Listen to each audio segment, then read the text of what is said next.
ఇప్పుడు ఓయో రూములు ఇలా వాడతారని కొంతమంది తెలుసు, కానీ ఇలా కూడా వాడతారా అని ఈ జంట అయితే ప్రూవ్ చేశారు.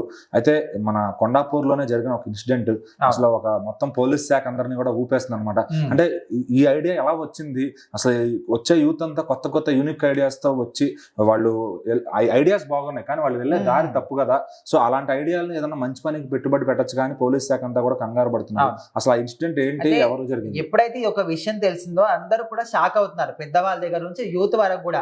అంటే వాళ్ళ టెక్నాలజీ కానీ అదే విధంగా యూనిక్నెస్ కానీ మంచిగా వాడుతున్నారు, ఓకే. కానీ అదే విషయాన్ని మీ పర్సనాలిటీ డెవలప్మెంట్ కోసమో లేకపోతే మీ ఫ్యామిలీ డెవలప్మెంట్ కోసమో లేకపోతే దేశం డెవలప్మెంట్ కోసమో యూజ్ చేస్తే బాగుంటుంది తప్ప ఇలాంటి పనికి మాలిన విషయాలు కాదని చాలా మంది కూడా ఫీల్ అవుతున్నారు. సో ఇప్పుడు రీసెంట్ గా ఇక్కడ జంట ఎవరైతే ఓయోలో దొరికారో సో వాళ్ళు ఎట్లా అంటే ఆంధ్రప్రదేశ్ నెల్లూరుకు చెందినటువంటి ఒక వ్యక్తి, అదేవిధంగా అమ్మాయి ఎవరంటే మధ్యప్రదేశ్ చెందినటువంటి అమ్మాయి. సో వీళ్ళిద్దరు కూడా రెగ్యులర్ గా అక్కడ ఓయో రూమ్ లో అయితే బుక్ చేసుకునే వాళ్ళంట. సో ఎందుకోసం చేస్తున్నారంటే మనకు అక్కడ పోలీసులు అయితే వాళ్ళిద్దరిని అరెస్ట్ చేసిన తర్వాత వాళ్ళు చెప్పిన మాటలు వింటే ప్రతి ఒక్కరు కూడా మైండ్ బ్లాక్ అనమాట.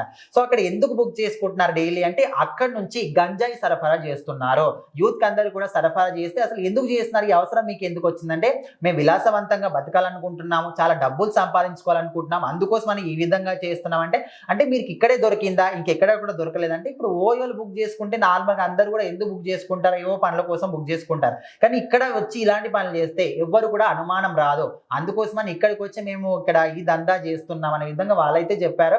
కాకపోతే ఇప్పుడు ఉన్నటువంటి యూత్ ఇలాంటివి చూసి ఏం నేర్చుకోవాలి, ఖచ్చితంగా అది ఒక పద్ధతి అసలు కరెక్ట్ కాదు, గంజాయి అండ్ ఇల్లీగల్ అనేటివి. అంటే ఇక్కడ యూత్ ని పాడు చేయమే కాకుండా మీరు ఈ విధంగా చేయడం అనేది కరెక్ట్ కాదని పోలీసులు వాళ్ళని అరెస్ట్ చేయడం జరిగింది.